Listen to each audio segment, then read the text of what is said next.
ছাত্ৰ ছাত্ৰীসকল, তোমালোকে তলৰ যিকোনো তিনিযোৰা সমুচ্চাৰিত শব্দৰ অৰ্থৰ পাৰ্থক্য বিচাৰ কৰা।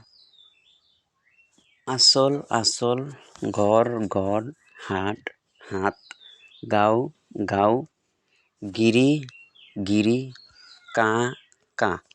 তো একেই উচ্চাৰিত শব্দ কিন্তু অৰ্থ একে নহ'ব, সেইখিনি কৈ আছো। এই যে চোৱা, আচল মানে প্ৰকৃত, আৰু এই আচল মানে ওপৰত চন্দ্ৰবিন্দু থকা কাপোৰৰ আগ। গড় মানে দুৰ্গ, আৰু এই গড় চন্দ্ৰবিন্দু থকাটো এবিধ জন্তু। গড় মানে বস্তুৰ তলত পাৰি দিয়া কাঠ। হাট মানে বজাৰ, হাত মানে মানুহৰ শৰীৰৰ এবিধ অংগ। গাঁও মানে মানুহৰ সমষ্টি, মানুহ এক ঠাইত থকা। গিৰি মানে পৰ্বত, গিৰি মানে গৰাকী। কাঁহ মানে এবিধ ৰোগ, কাহি হোৱা। কাঁহ মানে এবিধ ধাতু।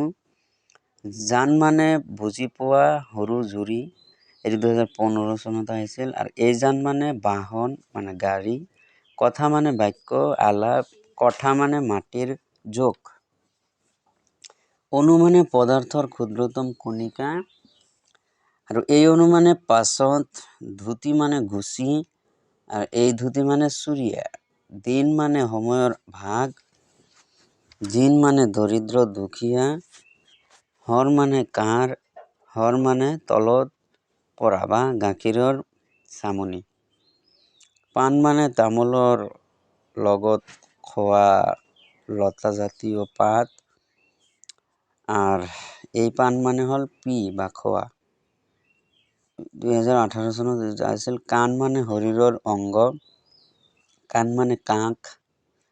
গুলিত মানে গুলি সূতা মেৰিয়াই থোৱা কাপোৰ চিলোৱা মিহি সূতা। গুলি মানে বন্দুকৰ গুলি।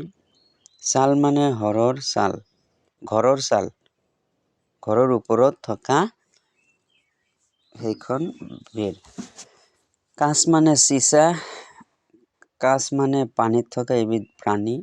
মাছৰ লগত যে আৰু এটা প্ৰাণী থাকে, এইটো কি বুলি কয়? কাছ। এই কাছ মানে কাপোৰ থুকুচি থোৱা। চুটি মানে চাপৰ, ঘোঁৰাৰ দৌৰ। ছুটি মানে অৱসৰ বা সাময়িক বিদায়। সূচী মানে বেজী। এই সূচী মানে পবিত্ৰ। এই সূচী মানে বিষয়ৰ তালিকা। এখন বিয়াৰ প্ৰেজেণ্টৰ পৰা কিছুমান কুৱেশ্যন এনচাৰ দি আছো, তোমালোকে চোৱা। সৈয়দ আব্দুল মালিকৰ প্ৰথম প্ৰকাশিত চুটিগল্পৰ পুথিখনৰ নাম কি?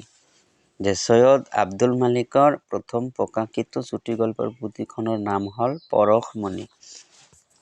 কোনখন উপন্যাসৰ বাবে সৈয়দ আব্দুল মালিকে সাহিত্য অকাডেমি বঁটা লাভ কৰিছিল?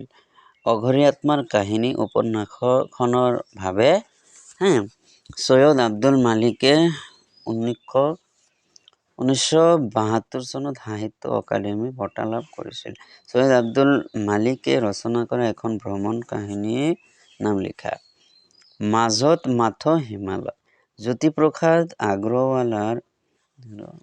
আগৰৱালাৰ জীৱনক কেন্দ্ৰ কৰি সৈয়দ আব্দুল মালিকে ৰচনা কৰা উপন্যাসখনৰ নাম কি?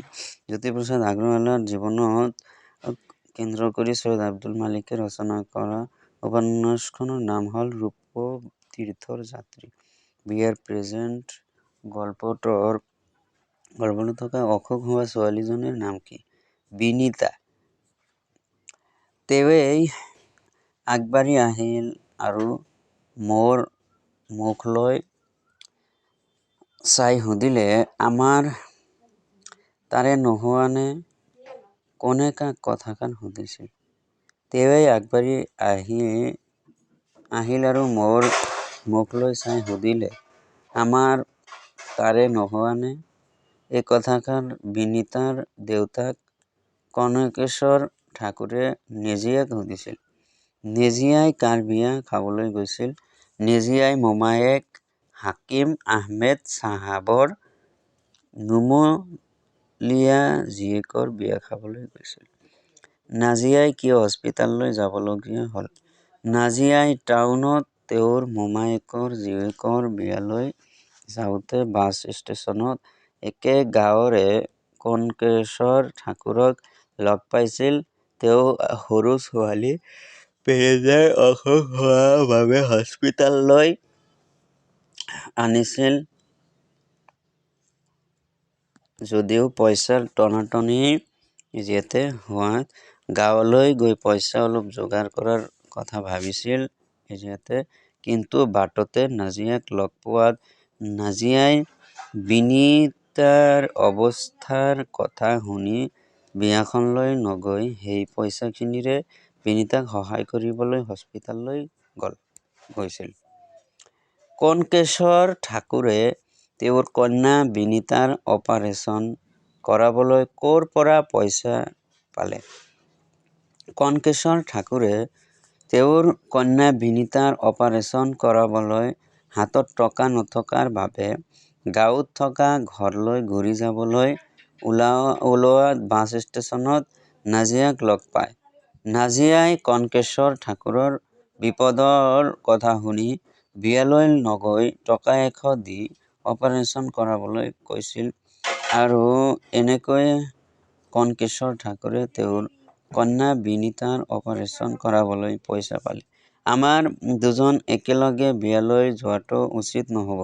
আমাৰ দুজন বুলি ইয়াত কাৰ কথা কোৱা হৈছে? আমাৰ দুজন একেলগে বিয়ালৈ যোৱাটো উচিত নহ'ব। আমাৰ দুজন বুলি ইয়াত নাজিয়া আৰু তেওঁৰ স্বামীৰ কথা কোৱা হৈছে। অৰ্থাৎ আব্দুল মালিক, সৈয়দ আব্দুল মালিক তাৰ কথা কোৱা হৈছে। গতিকে ছাত্ৰ ছাত্ৰীসকল এইখিনি দিলোঁ। ইয়াৰ পিছত আকৌ ভিডিঅ' দিয়াৰ চেষ্টা কৰিম। তোমালোকে এই চেনেলটো ছাবস্ক্ৰাইব কৰি থোৱা। মোৰ চেনেলৰ নাম হ'ল সুন্দৰ প্ৰেম। এইখিনি ছাবস্ক্ৰাইব কৰি থ'লে তোমালোকে উপকৃত হ'ব পাৰা। আৰু ভিডিঅ' আহিব এছামিছৰ। তো গতিকে এইখিনি অলপ দিলোঁ। ইয়াৰ পিছত আৰু অলপ দিয়াৰ চেষ্টা কৰিম। বহুত উপকৃত হ'বা বুলি পাৰোঁ।